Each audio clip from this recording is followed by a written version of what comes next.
Hello student, अगर आप इस चैनल पर पहली बार आए हो तो चैनल को सब्सक्राइब करें, लाइक करें, कमेंट करें। बिना किसी देरी के हम आज की वीडियो शुरू करते हैं। आज हम पढ़ेंगे समायोजन। क्या पढ़ेंगे? समायोजन। समायोजन क्या होता है? समायोजन वो होता है वातावरण के अनुसार खुद को डालना। क्या होता है? वातावरण के अनुसार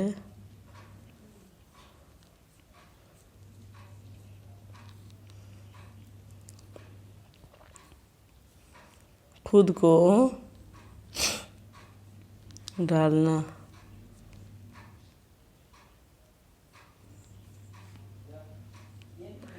वातावरण के अनुसार खुद को डालना ही क्या है? समायोजन है। मतलब कि समायोजन नाम से स्पष्ट हो रहा है कि समायोजन हमें हमारे व्यक्तित्व के बारे में बताता है। समायोजन जन्म से लेकर मृत्यु तक चलने वाली प्रक्रिया है कि समायोजन हमें हमारे किसके बारे में बताता है? व्यक्तित्व के बारे में बताता है। समायोजन जन्म से लेकर मृत्यु तक चलने वाली प्रक्रिया है। क्या है? जन्म से मृत्यु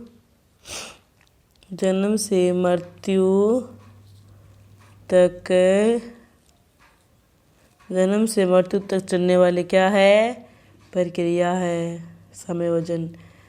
रिपीट करते हैं समायोजन कि समायोजन हमें हमारे व्यक्तित्व के बारे में बताता है। हमारे किसके बारे में बताता है? व्यक्तित्व के बारे में। समायोजन जन्म से लेकर मृत्यु तक चलने वाली क्या है? प्रक्रिया है। इसमें हम कह सकते हैं कि समायोजन हमारे व्यक्तित्व के बारे में बताता है और जन्म से लेकर ये मृत्यु तक चलने वाली प्रक्रिया है। ठीक है। हम किसी भी स्थान पर जाएं वहाँ पर समायोजन बहुत ज़रूरी होता है। जैसे एक उदाहरण देती हूँ मैं आपको। जैसे कि कोई बच्चा है, वो बाहर पढ़ने के लिए जाता है। कहाँ जाता है? बाहर पढ़ने के लिए जाता है। बाहर पढ़ने के लिए तो उसको ना वहाँ का रहना सहना उनको पसंद नहीं आया। फिर वो अपने आप को धीरे धीरे डाल लेता है उसमें डाल लेता है। उसके बाद में वह बच्चा उस स्थान पर समायोजन कर लेता है। बस यही समायोजन है और कुछ ज़्यादा बात नहीं है कि जिस स्थान पर हम रहते हैं वहाँ पर हमें समायोजन करना ज़रूरी होता है। समायोजन तनाव को कम करने का क्या है? उपाय है। समायोजन होता है वो तनाव को कम करने का उपाय है। समायोजन तनाव को कम करने का उपाय है। उसे हम आत्म सुरक्षा अभियांत्रिकी कहते हैं। क्या कहते हैं? आत्म सुरक्षा अभियांत्रिकी कहते हैं। क्या कहते हैं? आत्म सुरक्षा अभियांत्रिकी कहते हैं कि समायोजन किसको कम करता है? समायोजन तनाव को कम करने का क्या है? उपाय है। क्योंकि हम समायोजन कर लेते हैं तब हमारे तनाव कम हो जाते हैं। ये एक उपाय है। फिर उसे हम आत्म सुरक्षा अभियांत्रिकी कहते हैं। नोट में हम पढ़ेंगे आत्म सुरक्षा अभियांत्रिकी यह उपाय है कि आत्म सुरक्षा अभियांत्रिकी यह उपाय है कि जिसमें कोई व्यक्ति अपने चेतन व अचेतन मन से उत्पन्न होने वाले संघर्ष, चिंता, तनाव आदि से बचने के लिए उनके साथ समायोजन करते हैं तथा मित्रता के साथ ऊर्जा खर्च करते हैं। कि आत्म सुरक्षा अभियांत्रिकी यह उपाय है कि जिसमें कोई व्यक्ति अपने चेतन व अचेतन मन से उत्पन्न होने वाले संघर्ष, चिंता, तनाव आदि से बचने के लिए उनके साथ समायोजन करते हैं। क्या करते हैं? समायोजन करते हैं। तथा मित्रता के साथ ऊर्जा खर्च करते हैं। क्या करते हैं? ऊर्जा खर्च करते हैं। क्या करते हैं? ऊर्जा खर्च करते हैं। ये ना 3 प्रकार के होते हैं इसमें। मन चेतन मन हो गया, अचेतन मन हो गया और एक अर्धचेतन मन हो गया। चेतन मन जो हम दैनिक क्रिया में कार्य करते हैं चेतन मन होता है। अचेतन मन मतलब कि बुरे ख्याल आना, किसके बारे में सोचना, ये बात चेतन मन आ गया। अर्धचेतन मन के अंतर्गत ये आधा तो चेतन होता है, आधा चेतन दोनों ही इसमें आते हैं। ठीक है, अब हम आगे पढ़ेंगे। आत्म सुरक्षा अभियांत्रिकी एक सामान्य व्यक्ति के लिए साधन के रूप में क्या काम करती है? क्या करती है? काम करती है। जबकि मानसिक रोगी व्यक्ति के लिए एक साध्य के रूप में काम करता है। कि आत्म सुरक्षा अभियांत्रिकी एक सामान्य व्यक्ति के लिए साधन के रूप में काम करती है, जबकि मानसिक रोगी व्यक्ति के लिए यह एक साध्य के रूप में काम करता है। क्या करता है? साध्य के रूप में काम करता है। अब हम इसको एक बार दोबारा रिपीट करेंगे कि समायोजन का क्या अर्थ होता है। समायोजन यही है कि समायोजन हमें हमारे व्यक्तित्व के बारे में बताता है और समायोजन जन्म से लेकर मृत्यु तक चलने वाली प्रक्रिया है। समायोजन तनाव को कम करने का उपाय है, उसे हम आत्म सुरक्षा अभियांत्रिकी कहते हैं।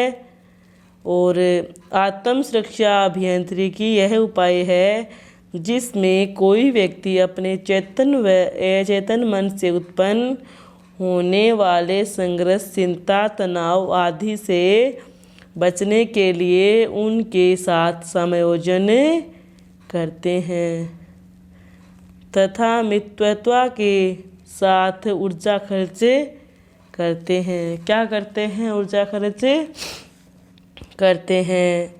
आत्म सुरक्षा अभियांत्रिकी एक सामान्य व्यक्ति के लिए साधन के रूप में काम करती है, जबकि मानसिक रोगी व्यक्ति के लिए एक साध्य के रूप में काम करता है।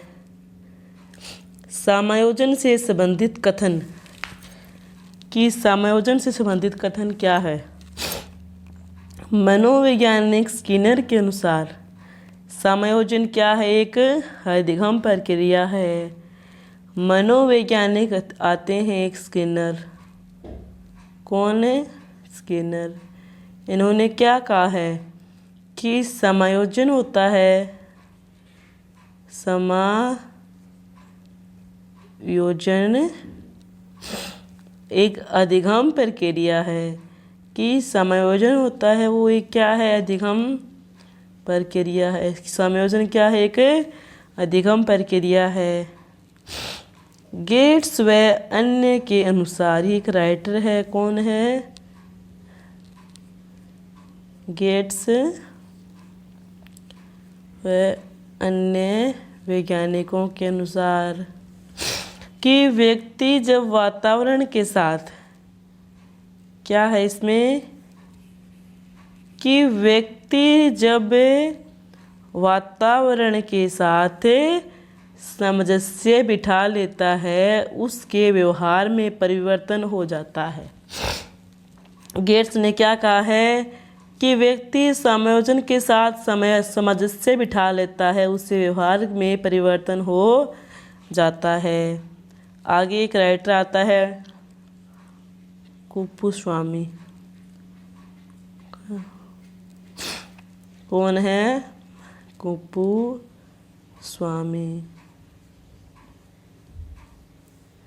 इन्होंने क्या कहा है कि समायोजन के फलस्वरूप प्रसन्नता होती है क्योंकि इसके संवेगात्मक तनाव और द्वंद्व दूर हो जाते हैं। मनोवैज्ञानिक कुप्पू स्वामी ने क्या कहा है कि समायोजन के फलस्वरूप क्या होती है? प्रसन्नता होती है क्योंकि इसके संवेगात्मक तनाव व द्वंद्व दूर हो जाते हैं। क्या? संवेगात्मक तनाव दूर हो जाते हैं। मनोवैज्ञानिक कुप्पू स्वामी ने क्या कहा है कि समायोजन के फलस्वरूप प्रसन्नता होती है। क्या?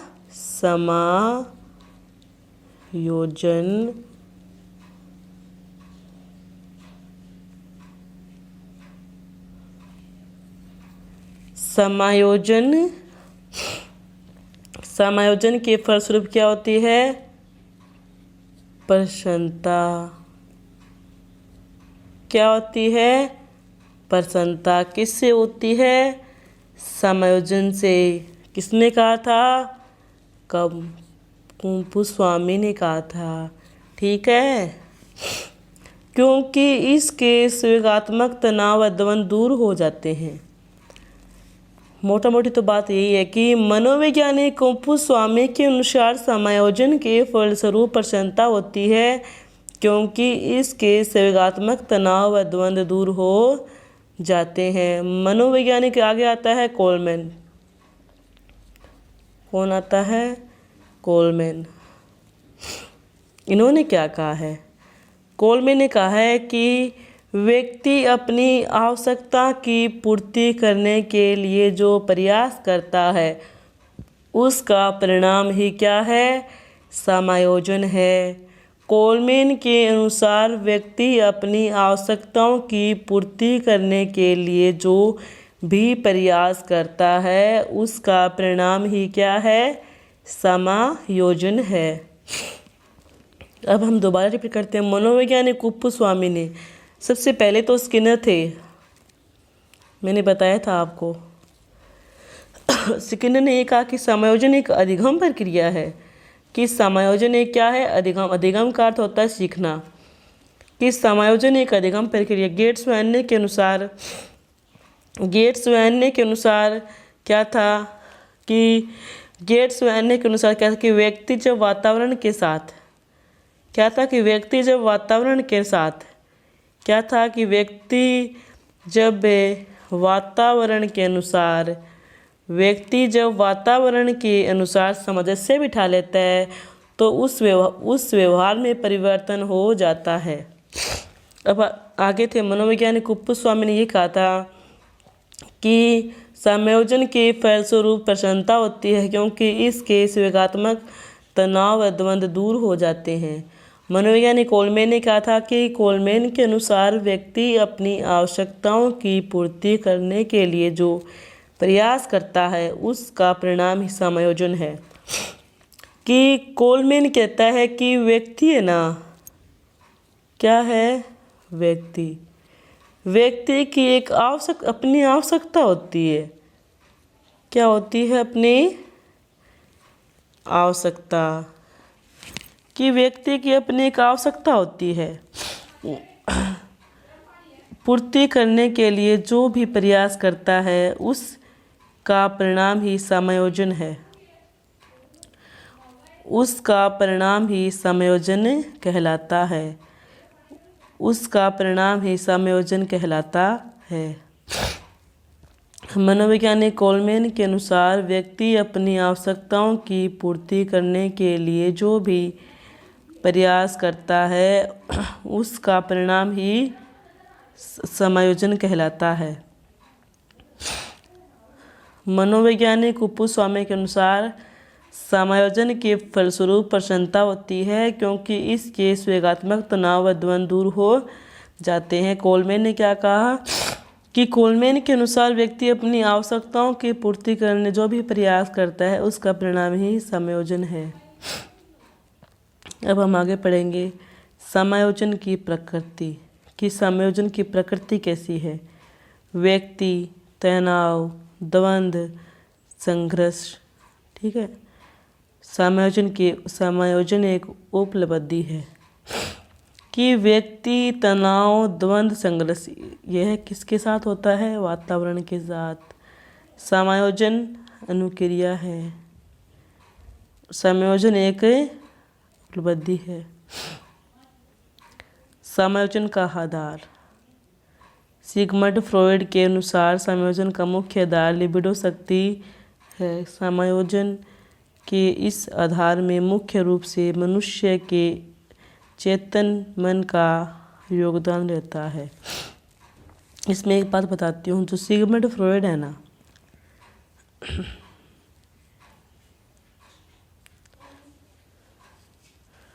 सिगमंड फ्रॉयड है, ठीक है। इन्होंने ना अचेतन मन के बारे में बताया। ये क्वेश्चन काफ़ी बार आ चुका है कि सिगमंड फ्रॉयड ने किसके बारे में बताया है, अचेतन मन के बारे में। किसके बारे में, अचेतन मन के। किसने बताया है, सिगमंड फ्रॉयड ने। कहीं भी ये नाम आए ना अचेतन तो सिगमंड फ्रॉयड ही है, ठीक है। समायोजन का मुख्य आधार लिबिडो शक्ति है। समायोजन के इस आधार में मुख्य रूप से मनुष्य के अचेतन मन का योगदान होता है। कहीं भी आपको ये सिगमंड फ्रॉयड नाम दिखे ना, तो अगर उसमें चेतन मन, अचेतन मन, अचेतन मन, ये तीनों भी मन आए तो आप बिना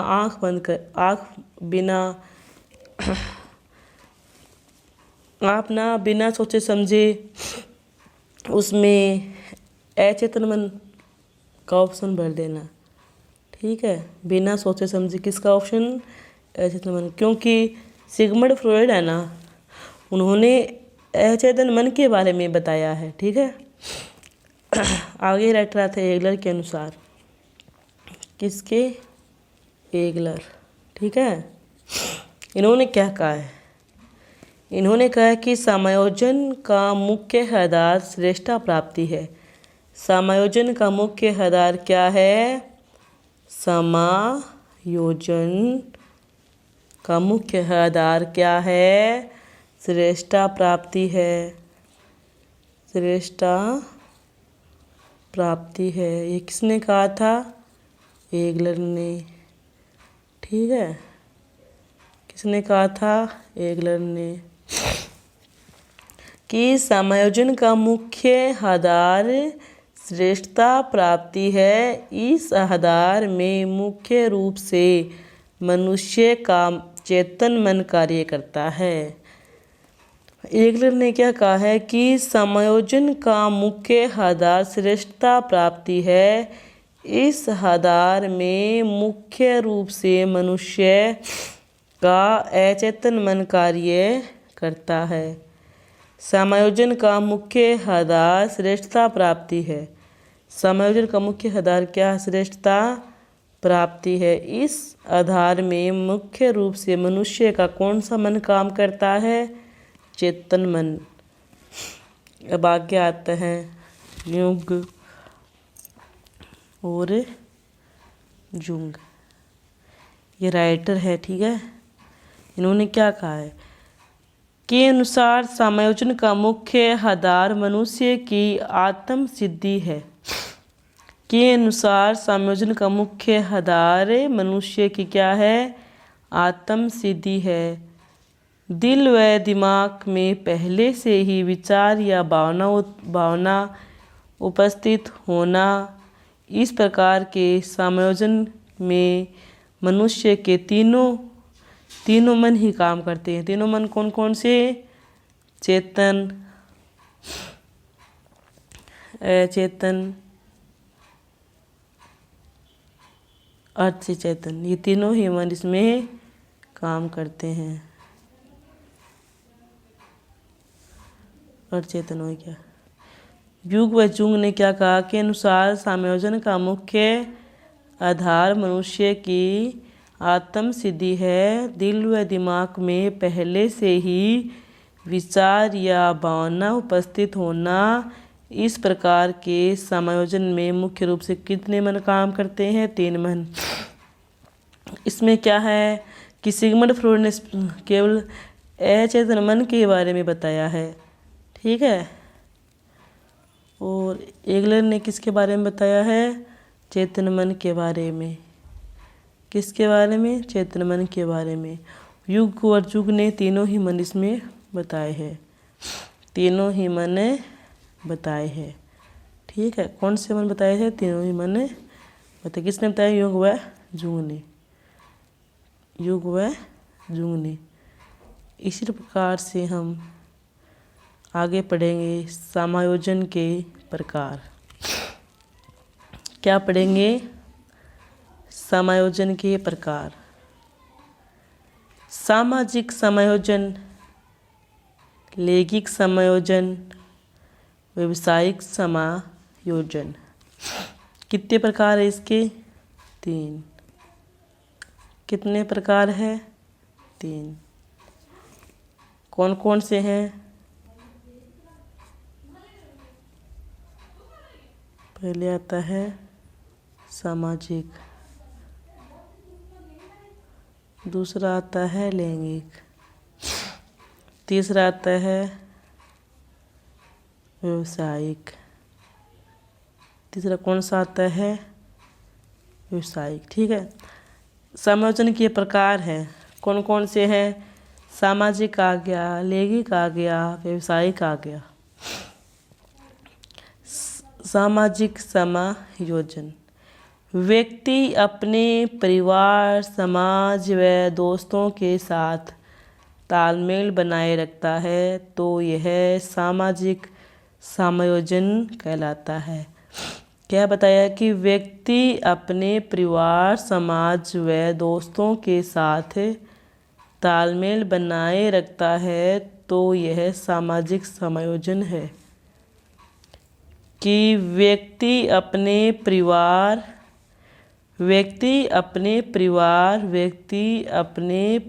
व समाज में दोस्तों के साथ तालमेल बनाए रखता है तो यह सामाजिक समायोजन है।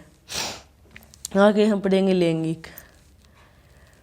व्यक्ति अपनी काम वासनाओं की पूर्ति दूसरों लोगों की सहायता से द्वारा पूरी करता है। आगे है व्यावसायिक समायोजन।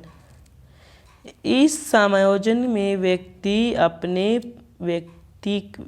व्यावसायिक स्थान पर अपने साथ काम करने वालों के साथ सही से तालमेल बनाए व व्यवहार करे। नहीं, व्यावसायिक स्थान पर अपने साथ काम करने वालों के साथ सही से तालमेल बनाए व व्यवहार करे नहीं, व्यावसायिक समायोजन है। यही व्यवहार करे और यही क्या है? व्यावसायिक समायोजन है, ठीक है। कि इसमें ये है कि जब हम कहीं बाहर जाते हैं, कोई कार्य करते हैं, वहाँ पर हमें समायोजन करना बहुत ज़रूरी है। उनके साथ हमें तालमेल बनाए रखना चाहिए। और लैंगिक में तो ये हो गया कि व्यक्ति अपने काम वासनाओं की पूर्ति दूसरे लोगों की सहायता द्वारा पूरी करता है। सामाजिक हो ही गया कि समाज में किस प्रकार से रहते हैं, समाज में तालमेल बनाए, वो इसमें आ गया। ये समायोजन के प्रकार हो गए, ठीक है। अब हम आगे पढ़ेंगे। मनोवैज्ञानिक कोलमैन ने, मनोवैज्ञानिक कौन है? कोलमैन। मनोवैज्ञानिक कोलमैन ने 1900 कितने में? 76 में। मनोवैज्ञानिक कोलमैन ने 1976 ईस्वी में समायोजन से संबंधित समस्याओं का वर्गीकरण किया था जो निम्न है। मनोवैज्ञानिक कोलमैन ने 1976 के अंतर्गत समायोजन से संबंधित समस्या आई थी। क्या थी समस्या, उनका इन्होंने वर्गीकरण किया है। क्या बताया इसमें कि 1976 के अनुसार समायोजन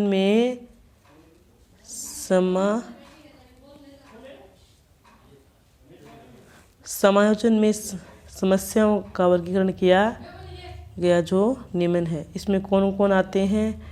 दबाव, तनाव, दुश्चिंता, भग्नाश या कुंठा, अंतर्द्वंद, संघर्ष और द्वंद्व और संघर्ष। अब हम पहले पढ़ेंगे दबाव। जब मनुष्य के सामने सफलता व असफलता की बात होती है, क्या कहा है कि जब मनुष्य के सामने सफलता व असफलता की बात होती है तो वह दबाव महसूस करता है। इसमें क्या बताया है कि जब मनुष्य के सामने सफलता व असफलता की बात होती है तो वह क्या महसूस करता है? दबाव महसूस करता है। जब मनुष्य के सामने सफलता व असफलता की बात होती है तो वह क्या महसूस करता है? दबाव। जब मनुष्य के सामने सफलता व असफलता की बात होती है तो वह क्या महसूस करता है? दबाव।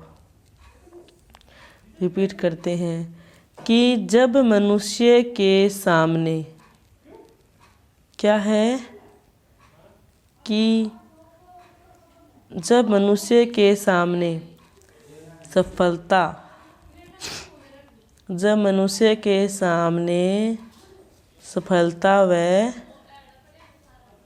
असफलता की बात आती है, जब मनुष्य के सामने सफलता व असफलता की बात आती है तब हम क्या महसूस करते हैं?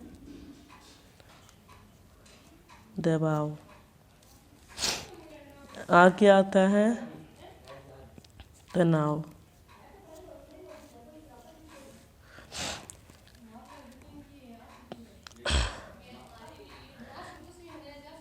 जब कोई व्यक्ति समय की मांग के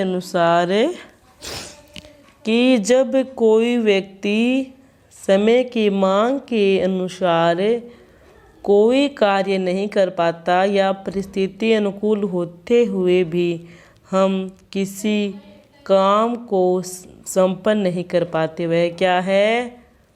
तनाव। वह क्या है? तनाव।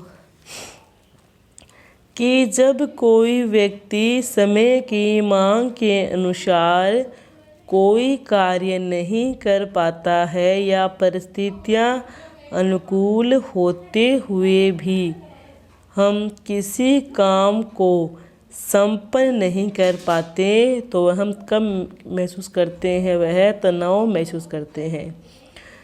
दबाव तो वो गया कि जब मनुष्य के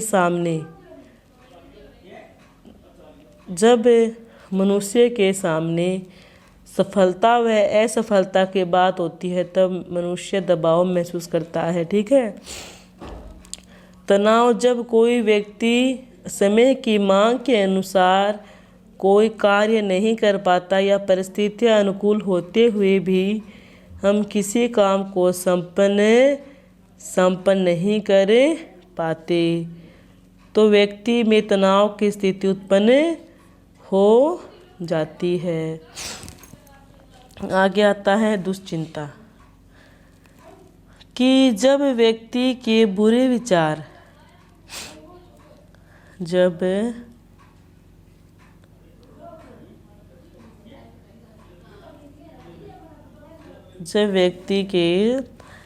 विचार अचेतन मन से किस में आते हैं? चेतन मन में। किस में आते हैं? चेतन मन में। जब व्यक्ति के बुरे विचार अचेतन मन से चेतन मन में आ जाते हैं तो हमें दुश्चिंता के शिकार हो जाते हैं। कि जब व्यक्ति के बुरे विचार अचेतन मन से निकलकर चेतन मन में आ जाते हैं तो हम दुश्चिंता के शिकार हो जाते हैं। आगे आता है बगनास्या और कुंठा कि जब व्यक्ति क्या है कि जब व्यक्ति बार बार असफल होता है, क्या है कि जब व्यक्ति बार बार असफल होता है या फिर बार बार प्रयास करने पर भी असफल वही मिलती सफलता नहीं मिलती तो व्यक्ति बगनास्या का शिकार हो जाता है। इस बगनास्या का 2 भागों में बांटा गया है, आंतरिक और बाह्य। इसमें क्या है कि जब व्यक्ति बार बार असफल होता है, क्या है इसमें कि व्यक्ति बार बार क्या होता है असफल, कि व्यक्ति बार बार असफल हो जाता है या फिर बार बार प्रयास करने पर भी सफलता नहीं मिलती तो व्यक्ति बगनास्या का शिकार हो जाता है। क्या हो जाता है? बगनास्या का शिकार हो जाता है। इस बगनास्या को 2 भागों में बांटा जाता है। कौन सा है? आंतरिक और बाह्य बगनास्या। आंतरिक बगनास्या कौन सी होती है? इस प्रकार की बगनास्या में व्यक्ति के अंदर ज्ञान प्राप्त का अभाव, आत्मविश्वास व साहस की कमी होती है। इसमें क्या है?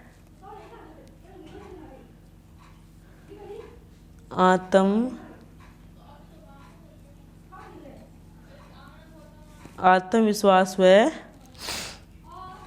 साहस की कमी होती है। आगे हम पढ़ेंगे बाह्य बगनास्या।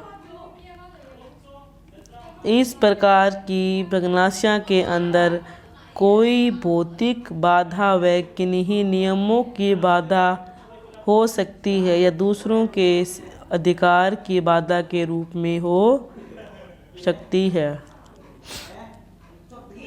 दूसरों की बाधा के रूप में हो सकती है। आगे हम पढ़ेंगे इसी प्रकार बाह्य बगनास्या। इस प्रकार के बगनास्या के अंदर कोई भौतिक बाधा व किन्हीं नियमों की बाधा हो सकती है या दूसरों के अधिकार भी बाधा के रूप में हो सकते हैं। जैसे हमें कोई कहता है ना कि यहाँ मत जाओ, वह नहीं जाओ, यहाँ मत जाओ, कहीं ना जाओ, इस प्रकार से वह हम पर एक बाधा के रूप में तो कार्य कर रहा है, वो बाह्य बगनास्या हो गया।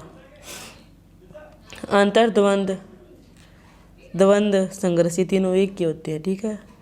इसमें क्या क्या आता है कि जब किसी व्यक्ति के सामने कोई 2 समान अवसर या कोई 2 धनात्मक उद्दीपक होते हैं, उन दोनों अवसरों या उद्दीपक में से चयन किसी एक का करना होता है तो व्यक्ति अंतर्द्वंद का शिकार हो जाता है। इसमें क्या है कि जब व्यक्ति के सामने 2 अवसर आते हैं, व्यक्ति के सामने कितने अवसर आते हैं?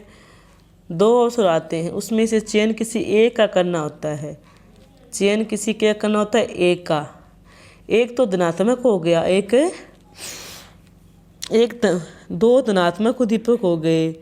ठीक है। उसमें से किसी एक का हमें चयन करना होता है। ठीक है। और इसमें वही क्या, अंतर्द्वंद को मुख्य रूप से 4 भागों में विभाजित करते हैं।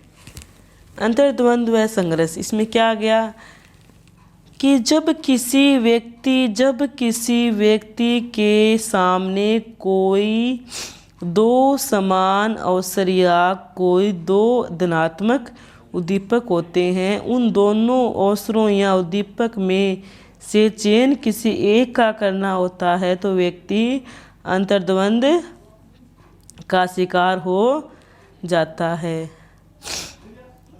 और अंतर्द्वंद को हम मुख्य रूप से 4 भागों में डिवाइड करते हैं। 4 भाग कौन कौन से आगे इसमें? ग्राह्य, अंतर्द्वंद। क्या कि इसमें ग्राह्य ग्राह्य अंतर्द्वंद। क्या गया? ग्राह्य ग्राह्य अंतर्द्वंद। परिहार परिहार अंतर्द्वंद। ग्राह्य परिहार अंतर्द्वंद और ये परिहार ग्राह्य अंतर्द्वंद। ठीक है। ग्राह्य ग्राह्य अंतर्द्वंद, ग्राह्य ग्राह्य अंतर्द्वंद, परिहार परिहार अंतर्द्वंद, ग्राह्य परिहार अंतर्द्वंद और परिहार ग्राह्य अंतर्द्वंद। ठीक है। इस प्रकार के अंतर्द्वंद में किसी व्यक्ति के सामने दो समान धनात्मक उद्दीपक या उद्दीपकों का आना व उसमें से चयन किसी एक का करना, जैसे किसी लड़के के विवाह के दो प्रस्ताव एक साथ आना और बीएड की परीक्षा आईएएस का और इंटरव्यू एक साथ आना, वो क्या हो गया? ग्राह्य ग्राह्य अंतर्द्वंद। परिहार परिहार अंतर्द्वंद। इस प्रकार के अंतर्द्वंद में दोनों ही उद्दीपक नकारात्मक होते हैं। इसमें दोनों ही उद्दीपक क्या होते हैं? धनात्मक होते हैं। इसमें क्या हो गया? नकारात्मक।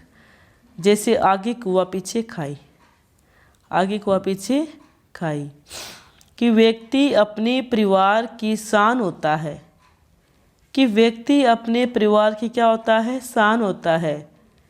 इसलिए वह कठिन परिस्थितियों से नहीं भाग सकता है और दुश्मन की सेना में उसका घनिष्ठ मित्र होता है, उसे भी वह नहीं मार सकता। इसमें क्या किया? किसमें नकारात्मक होता है। ठीक है। क्या होता है? नकारात्मक। इसमें क्या होता है? धनात्मक। ठीक है। इसमें धनात्मक आ गया, इसमें नकारात्मक हो गया। ग्राह्य परिहार अंतर्द्वंद।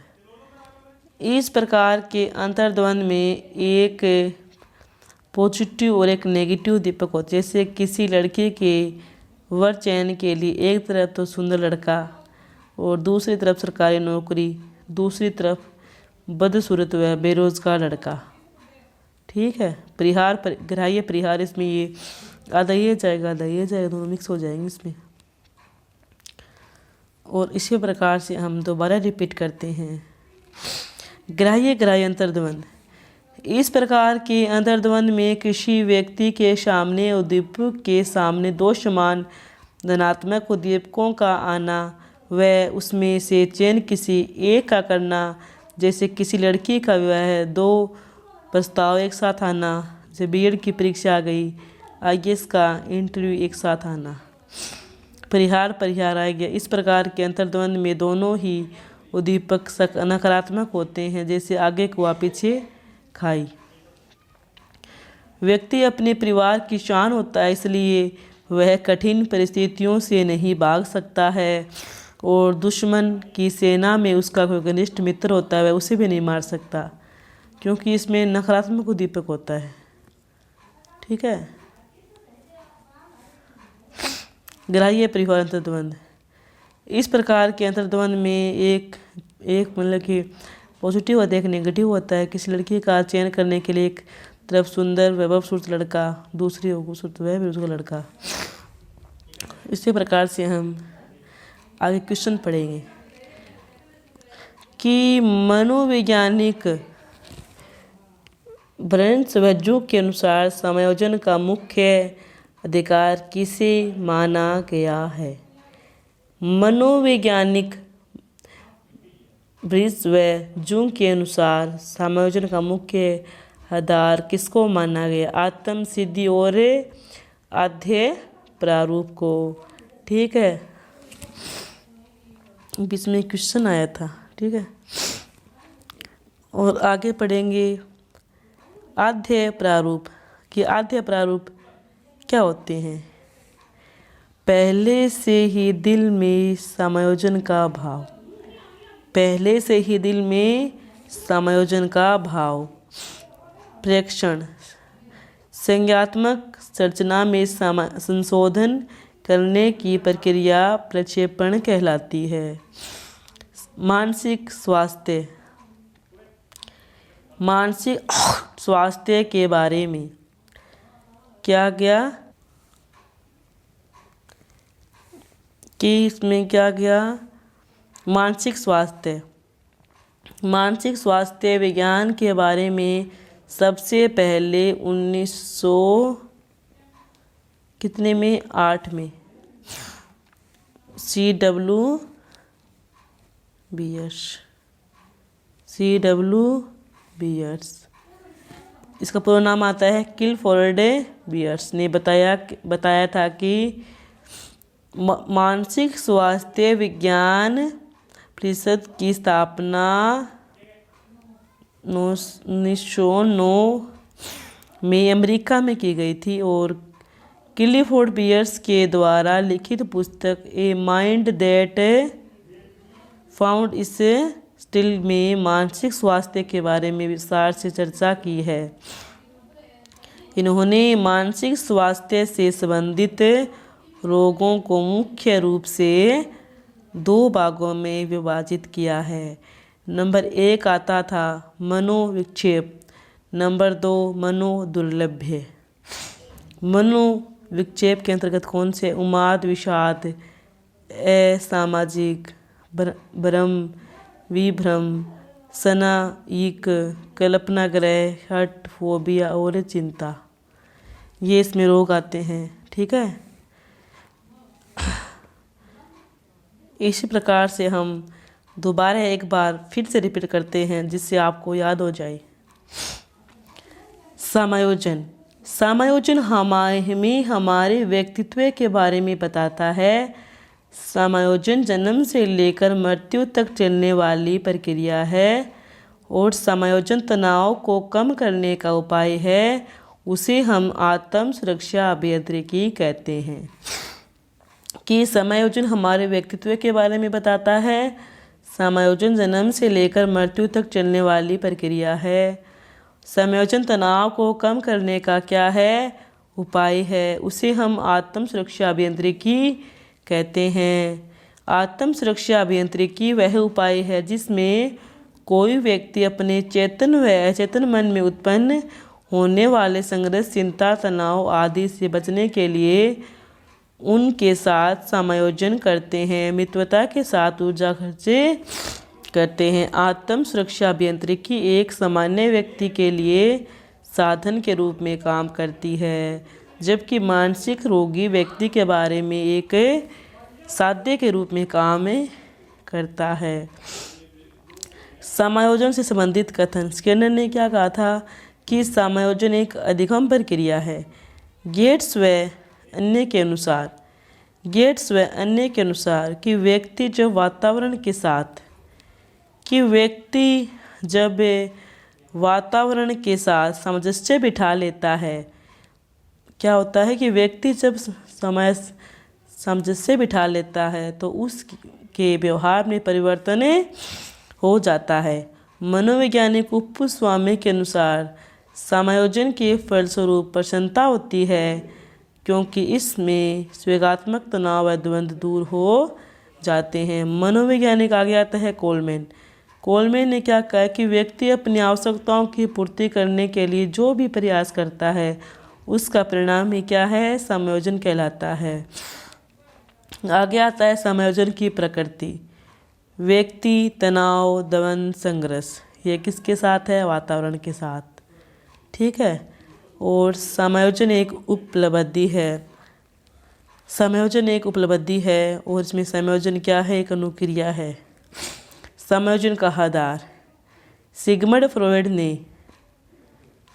फ्रॉयड के अनुसार समायोजन का मुख्य आधार क्या है, लिबिडो शक्ति है। समायोजन के इस आधार में मुख्य रूप से मनुष्य का कौन सा मन काम करता है, अचेतन मन। एगलर ने क्या कहा कि समायोजन का मुख्य आधार श्रेष्ठता प्राप्ति है। इस आधार में मुख्य रूप से मनुष्य का चेतन मन काम करता है। युग व युग में इसमें तीनों ही मन बताए हैं, ठीक है। और इसमें सिगमंड फ्रॉयड ने किसके बारे में, चेतन मन, एगलर ने चेतन मन, युग जुग ने तीनों ही मन इसमें बताए हैं। और इसके प्रकार आ गए अब सामाजिक, लैंगिक, व्यवसायिक। सामाजिक तो वो ही गया कि व्यक्ति अपने परिवार, समाज, दोस्तों के साथ तालमेल बनाए और इस समायोजन है, ठीक है। लैंगिक हो गया कि व्यक्ति अपनी काम वासनाओं की पूर्ति दूसरे लोगों की सहायता से पूरी करता है। व्यवसायिक आगे इस समायोजन में व्यक्ति अपने व्यवसायिक स्थान पर कि जहाँ पर भी काम करता है वहाँ पर तालमेल बिठाना बहुत ही ज़रूरी होता है, जिससे व्यक्ति आसानी से समायोजन कर सकता है, जिससे व्यक्ति क्या है, आसानी से समायोजन कर सकता है। ये तीनों इनके प्रकार होगी, ठीक है। समाज के हो गया कि समाज में दोस्तों के साथ तालमेल बनाए, ठीक है, और अपने काम वासनाओं के पूर्ति दूसरे व्यक्ति के साथ करे। और व्यक्ति व्यवसायिक में होगा कि जहाँ पर वह काम करता है वहाँ पर तालमेल बनाना ज़रूरी होता है। और मनोवैज्ञानिक कोलमैन ने ना एक 1976 में इसकी एक समस्या ही थी, जिसमें ये 5 समस्या थी। दबाव था, तनाव था, दुश्चिंता थी, पगनाशय कंठा था, अंतर्द्वंद, संघर्ष था। दबाव हो गया कि जब मनुष्य के सामने सफलता व असफलता की बात आती है तब वह दबाव महसूस करता है। कि जब मनुष्य के सामने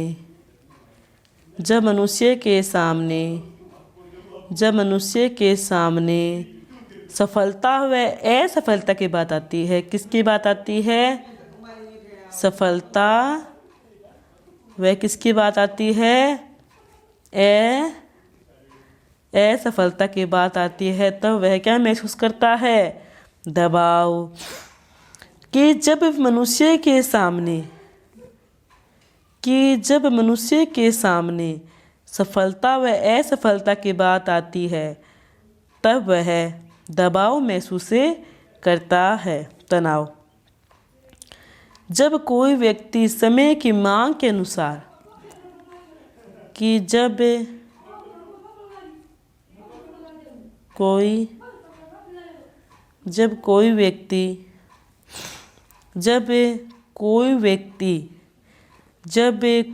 व्यक्ति की मांग के अनुसार, किसके अनुसार, मांग के अनुसार कोई कार्य नहीं कर पाता या परिस्थितियां अनुकूल होते हुए भी किसी काम को संपन्न नहीं कर पाता, वह क्या है, तनाव। कि जब हम मान लो, इसमें उदाहरण देती हूँ मैं आपको, दबाव, हमारी परीक्षा हो रही है, तब हम सफल व असफल की बात आ गई, तब हम उसमें दबाव महसूस करेंगे, ठीक है। तनाव मन ही मन के अंदर होता है कि जिसमें हमारी मांग, जब मतलब कि हमारी मांग के अनुसार, कि जब हमारी मांग के अनुसार कोई कार्य पूरा नहीं होता है तब हम तनाव महसूस करते हैं। अनुकूल परिस्थितियाँ होते हुए भी मतलब कि वो काम हम संपन्न नहीं कर पाते हैं तब हम तनाव महसूस करते हैं, तो व्यक्ति तनाव स्थिति उत्पन्न हो जाती है। और आगे हमने पहले पढ़ा था दुश्चिंता। जब व्यक्ति के बुरे विचार अचेतन मन से निकलकर किस में आते हैं, चेतन मन में आ जाते हैं, तो हमें दुश्चिंता के शिकार हो जाते हैं। बगनास्य व कुंठा। जब व्यक्ति अपने बार बार असफल होता है या फिर बार बार प्रयास करने पर सफलता नहीं मिलती तो व्यक्ति बगनास्य का शिकार हो जाता है। इस बगनास्य का 2 भागों में बांटा, आंतरिक और बाह्य। दुश्चिंता तो वो हो गया कि बुरे विचार किस में आते हैं, अचेतन मन। अचेतन मन से निकलकर किसमें, चेतन मन में आते हैं, तो वह क्या हो गया, दुश्चिंता। बगनास्य व कुंठा। जब व्यक्ति बार बार असफल होता है, फिर बार बार प्रयास करने के बाद भी सफलता नहीं मिलती है, तो व्यक्ति बगनास्य का शिकार हो जाता है। इसलिए 2 प्रकार के हैं, आंतरिक और बाह्य। आंतरिक में ये हो गया कि इस प्रकार के बगनास्य में व्यक्ति के अंदर ज्ञान प्राप्त का अभाव, आत्मविश्वास व साहस की कमी।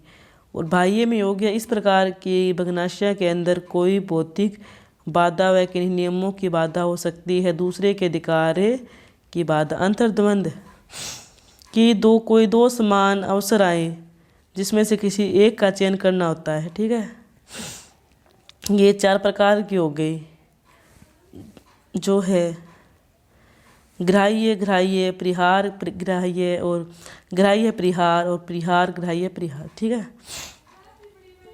कि इसमें हो गया इस प्रकार के अंतर्द्वंद में किसी मतलब कि ये क्या हो गया, ये धनात्मक होता है कि दो समान क्या होते हैं, उद्दीपक आते हैं। ठीक है, जिसमें बीएड की परीक्षा आ गई, आईएएस की इंटरव्यू के साथ आना, इसमें दोनों ही उद्दीपक क्या होते हैं, धनात्मक। इसमें दोनों ही उद्दीपक क्या होते हैं, नकारात्मक। आगे हुआ पीछे खाई। ग्राह्य परिवार के अंतर्गत इसमें एक तो नेगेटिव हो गया, एक पॉजिटिव, दोनों अवसर आते हैं। ठीक है, जैसे कि बदसूरत लड़का आ गया, एक तरफ बेरोजगार लगे, इसकी तरफ सुंदर लड़का और सरकारी नौकरी।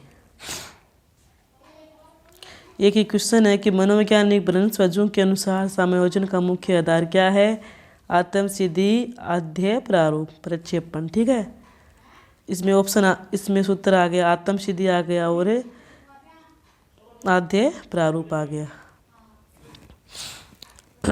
आगे आ गया अध्यय प्रारूप, पहले से ही दिल में समायोजन का भाव, प्रक्षेपण संज्ञात्मक संरचना में संशोधन करने की प्रक्रिया का प्रक्षेपण कहलाता है। मानसिक स्वास्थ्य विज्ञान के बारे में सबसे पहले 1908 के अंदर C.W.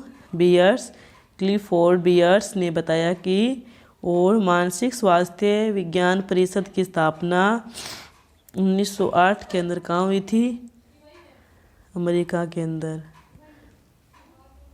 कहाँ हुई थी, अमेरिका के अंदर। इन्होंने अपनी एक पुस्तक a mind that found itself के में मानसिक स्वास्थ्य के बारे में विचार से चर्चा की। इन्होंने मानसिक स्वास्थ्य से संबंधित रोगों का मुख्य रूप से 2 भागों में बांटा था, मनोविक्षेप, मनोदौर्बल्य, उन्माद, विषाद, असामाजिक, भ्रम, विभ्रम, स्नायवी कल्पना, हठ प्रवृत्ति, फोबिया, चिंता, ये रोग है। और आज की वीडियो में इतना ही काफ़ी। कल की वीडियो में हम ये रोग हैं इनके बारे में विस्तार से पढ़ेंगे। और ये इसमें ये रोग ही है ज़्यादा मेन, तो इनके बारे में क्वेश्चन पुटअप होते हैं। ठीक है, और इनके रोग के बारे में हम कल से मैं आपको विस्तार से बताऊंगी। ठीक है, जय हिंद, जय भारत।